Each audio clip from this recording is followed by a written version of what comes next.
und zurück. Und jetzt auf die andere Seite. Und 2 und zurück. Und jetzt Hände lösen. Drehen wir uns um die eigene Achse. Dirndl die Burschen gegen den Uhrzeiger. Ist nicht tragisch. Einfach drehen, das ist wichtig, genau. Dann wieder die Hände fassen und noch einmal. Und Schritt und zurück und Schritt, stopp.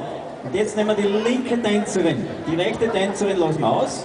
Mit der linken Tänzerin machen wir das Handtor, drehen wir uns zur Tänzerin und die Tänzerin geht nach außen. Die Tänzer drehen sich zum Dirndl nach außen.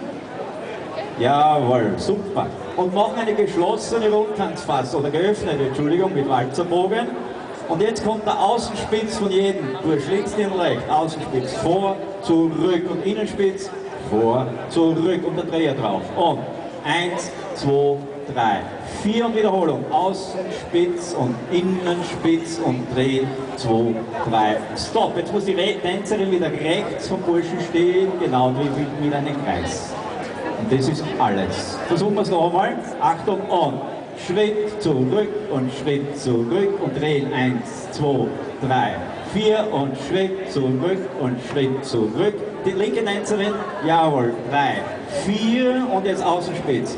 Vor, zurück, innen vor, zurück, Dreher. 1, 2, 3, 4 und Außenspitz und Innenspitz und drehen.